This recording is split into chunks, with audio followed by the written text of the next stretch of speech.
Voilà, bonjour tout le monde. Euh, Ça me fait bizarre de ne pas être devant vous. J'espère que vous allez bien. Comme je disais, alors l'école est fermée. Les cours, l'enseignement, l'apprentissage, lui, continue. Vous n'êtes pas en vacances ou malheureusement pas en vacances. Donc on va essayer de trouver des systèmes pour faire au mieux. Voilà, aujourd'hui je vous propose de démarrer sur l'exercice 21, de faire le début avec vous pour que vous voyez voilà, à peu près comment va se dérouler ces prochaines semaines. Donc j'essaierai de mettre soit comme aujourd'hui une partie d'exercice corrigé. Disons que le début, la suite vous la terminerez chez vous évidemment, enfin, pour dans quelques jours. Soit je mets le corrigé ou je mets les réponses d'un coup, ou soit je mets de nouveau un corrigé détaillé, une vidéo d'un corrigé détaillé pas à pas. Ça dépendra voilà, de la disponibilité, sûrement de la difficulté des exercices, ça dépendra de pas mal de choses. J'essaierai aussi de faire des vidéos de théorie sur le même principe, c'est-à-dire voilà, me filmer ou faire une capture vidéo de mon écran et de poster ça par Internet. Donc, ce que je vous propose déjà, maintenant, c'est de démarrer cet exercice. Donc, l'exercice 21, on a quatre fonctions, f, g, h et j. L'une d'entre elles n'est pas linéaire, évidemment, implicitement, les trois autres le sont. Petit a trouve laquelle n'est pas linéaire et justifie. Et petit b écrit l'expression fonctionnelle de chacune de ces fonctions. Alors ces deux points A et B peuvent se faire ensemble. Une fois qu'on a trouvé l'expression fonctionnelle, on peut très bien l'utiliser pour justifier si une des fonctions est linéaire ou pas. Alors il y a plusieurs méthodes différentes. Juste petit rappel, donc prenons la fonction f. La fonction f, alors on ne la connaît pas, on vous donne trois informations. Je vous rappelle que ces trois nombres-là, les préimages, ont pour image le nombre suivant, c'est-à-dire l'image de 5 et de 30. On peut le noter comme ça. L'image de 5, f de 5 est égale à 30. Ça revient à la notation qui est écrite avec le 5, la flèche et le 30. Voilà. Bon, il y a deux, trois petites choses qu'on peut faire avec ça. Si... je vais mettre ça comme ça. Si la fonction est linéaire, c'est-à-dire que on est dans un cas dans une situation de proportionnalité. Jusqu'à là, je pense que c'est clair.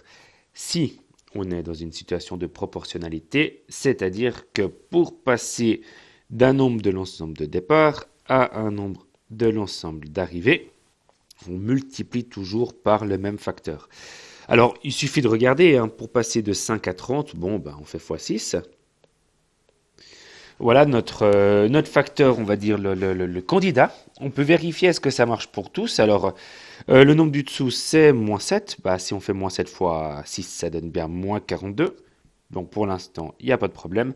Et le dernier nombre, 10, 10, si on le multiplie par 6, ça donne 60. Donc, du coup, c'est validé. Cette fonction-là est linéaire. C'est une fonction linéaire. Pourquoi? Parce que pour passer de la première colonne à la deuxième colonne, on multiplie toujours par le même nombre, c'est-à-dire le nombre 6. Ce nombre-là est très important, ce facteur de proportionnalité. Mettons-le, ceci c'est le facteur de proportionnalité.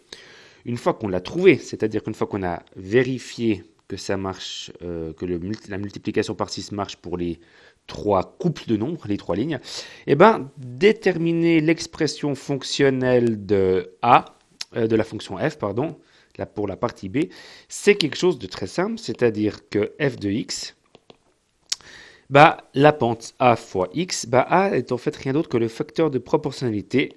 6x, ça c'est égal à A, qui est égal du coup à la pente si on devait tracer cette droite. D'ailleurs, si on devait tracer la droite F, on aurait du coup évidemment une droite qui passe par l'origine. Ce serait d'ailleurs une des méthodes pour répondre à cette question-là, c'est de placer les trois coupes de points et de les relier, de voir que ça donne une droite qui passe par l'origine. On pourrait faire la même chose pour la fonction g, h et j. Ok, voilà, je crois que là, alors ça, si on résume juste, ça c'est pour la partie B, ce qui implique du coup une fonction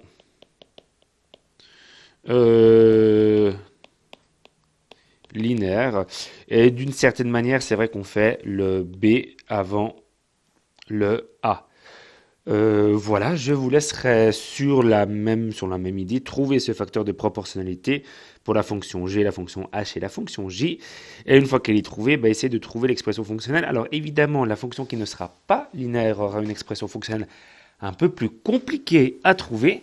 Voilà, je vous laisse cogiter là-dessus. Puis moi, je vous retrouve bientôt pour les réponses, les corrigés de cet exercice 21 entre autres.